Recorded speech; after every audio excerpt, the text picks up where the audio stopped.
What's Happening Hoke show is filmed before a live audience and is brought to you by nunboys.com and GPS Photography and Video, gpsphotoandvideo.com.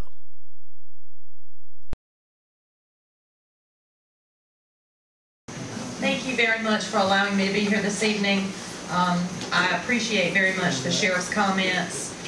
I want to start out by telling you who I am because I consider myself to be a Rockfish girl. I grew up right down the street. I still live right down the street. I'm technically from the Stonewall precinct, but that's just because I'm over the bridge. I'm in Hardin's food store 4 to 5 times a week. I was in your fire department just the other night. This is my community. I grew up here, went to Scurlock Elementary, went to J.W. Turlington back when it was the 5th and 6th grade, went to Upchurch for middle school, and graduated from Hoke County High School as a proud buck in 1989. I went to college at the University of North Carolina at Wilmington. I have a bachelor's degree in political science with an emphasis in minor in criminal justice, and then I went to law school and got my law degree. I became licensed as an attorney in 1995, and I have been in this community, in your DA's office, ever since. This is my 21st year in the DA's office.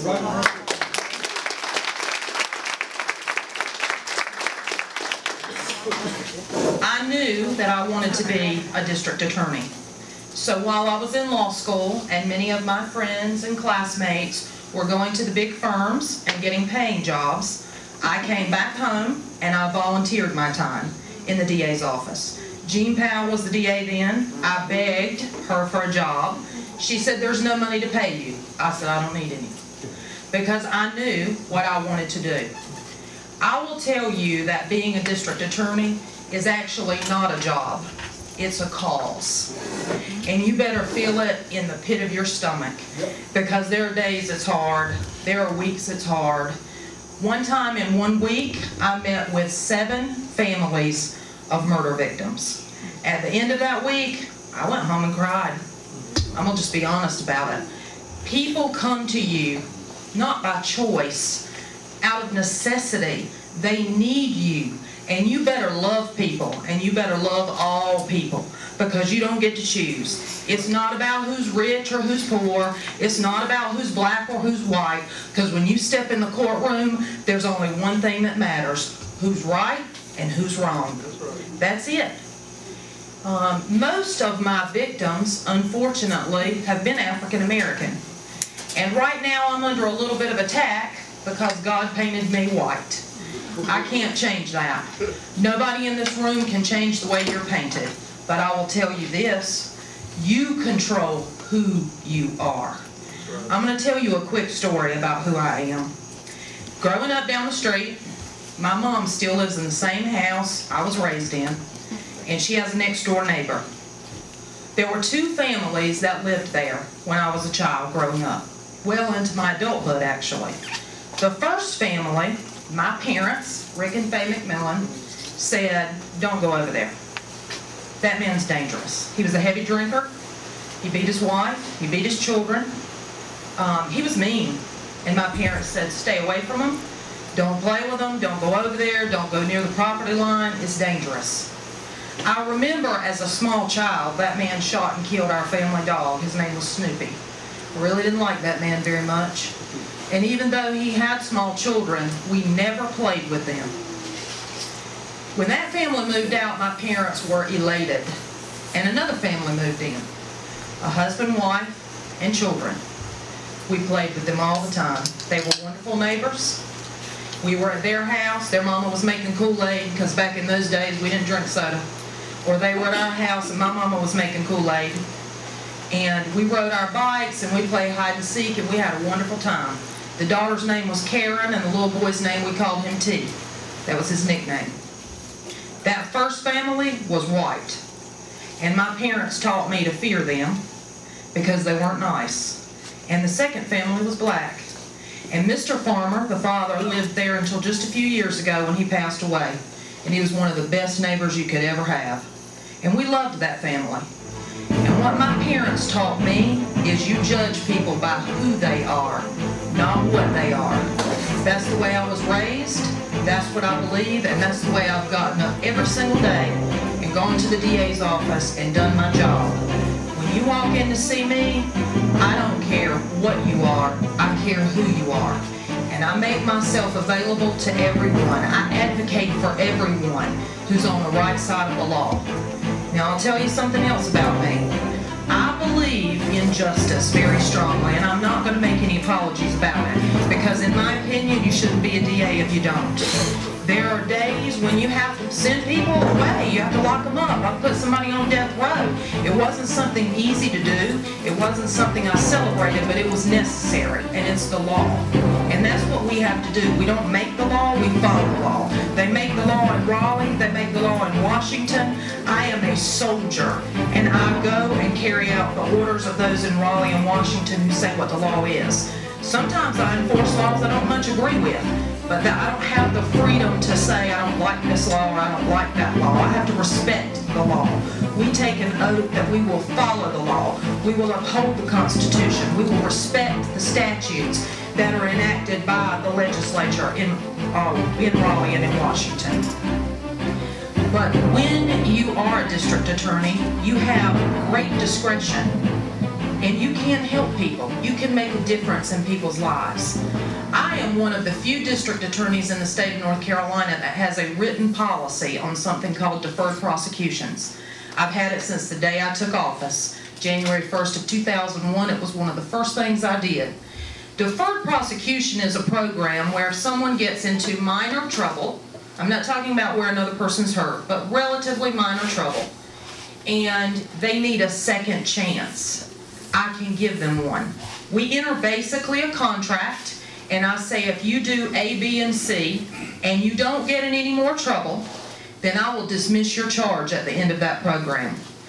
I am very proud to say that under my policy, that program is available to anyone under the age of 25.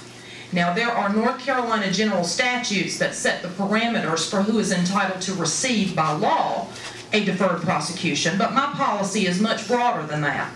And I mentioned earlier I'm one of the few DAs who had a written policy. The Conference of District Attorneys, which is the statewide organization that represents district attorneys, actually asked me for mine so it could be shared with all the other elected DAs because I was one of the few who had one. And I shared my policy across the state. I don't know if any other DAs have followed it, but I believe my program has been a success. And, you know, I've never kept numbers on it. I've never kept up with that sort of thing, but I heard my opponent was saying I didn't do deferred prosecutions, so I ran the numbers. And you can only get them as far back as 2005, but since 2005 I have helped nearly 500 young people in Hoke and Scotland County have a second chance. And more than 95% of them have successfully completed that program and gone on to be successful adults and not gotten in any more trouble. And I'm proud to say I have a young man right now playing in the NFL who would not be there but for the fact that I gave him a deferred prosecution when he was in high school at Scotland High School. So district attorneys, they can drop the hammer, and I drop the hammer, and I know how to do it. But they can also show mercy, and that is important. Because not everyone who gets in trouble is a criminal. Not everyone who makes a mistake, particularly as a young person, is someone that you need to saddle with a conviction. Because if you get convicted, particularly of a felony, it makes it very difficult for you to be employed. Because people don't want to hire convicted felons. And people need jobs, and they need a driver's license, and they need to work and pay taxes so the sheriff can have some deputies. I don't want to take up too much of your time this evening. I will tell you that I have a record that you can look at. I'm not a perfect person, I'm a person. There's only been one perfect person ever walked the face of the earth, this earth, and I'm not him. So I'm not going to stand up here and tell you everything I've ever done has been perfect, because it hasn't. But I will tell you I've gotten up every day and I've gone to a cause that I believe in and I love. And that I have done the best that I could do to make the best decisions that I could make. And when I have had a misstep and I have made a mistake, I certainly have worked hard not to make it a second time. And I will also tell you this, if you have any question about anything that I have done, you can ask me and I will explain it to you. Now sometimes we may have to agree to disagree, Because I've made people mad. You can't do this job for 20 years and not make people mad. How many people that I've sent to prison do you think like me a whole lot? Probably not many of them, but some of them do. In fact, I'm going to tell you this one last story and I'm going to sit down. On my Facebook page, there's a picture of me with a lady named Lynette Dial. I graduated from high school with Lynette's brother, Jimmy Earl Jacobs. He was a good friend of mine in high school. I adored him, good person. But a few years ago, Jimmy Earl got himself in some trouble, and I sent him to prison. And he just got out. And you know what Lynette told me the day we took that picture that's on my Facebook page? Jimmy Earl wants you to know he just got out of prison, and he wants to say, thank you. You saved his life. Because Jimmy Earl was headed down a bad path, and now he's clean.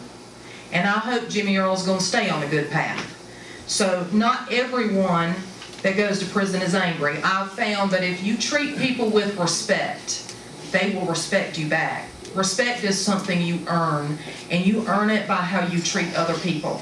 And I have always tried to treat people well. I try not to judge a book by its cover, because you got to read the contents to know what's inside. I ask you to judge me that way. Get to know me, ask me questions, I will answer them. Judge me by my record, and I ask most of all that you get out and vote, vote, vote. Because the sheriff is right. I mean, I am astonished sometimes at how low the turnout is in Rockfish and Puppy Creek. I heard it said earlier, this is the community with growth. It is. But if you want attention, particularly from that Board of Commissioners, you've got to show them they need to pay you attention. And the way you do that is show up to vote. Now, if you want my attention, you'll get it any time. I have never made a decision based on whether somebody voted for me. It's been 15 years, 16 years since I've had opposition. Said I am everyone's district attorney. And I am everyone's district attorney, whether you vote for me, whether you support me, whether you hate my guts. I am your district attorney. I will treat you as fairly as I treat my biggest supporter. I will always try to do what's right, because it is not really you ultimately I have to answer to, it's somebody much greater. And at night when I lay my head down, I want to know that I've done what he said I should do. So please get out and vote. I hope you will vote for me. I hope you will assess our records and see and decide that I am the right candidate for the job. And I appreciate very much your support. The election is March 15th. Early voting is March 3rd to March 12th. Vote Rockfish. Get out there and vote. Thank you.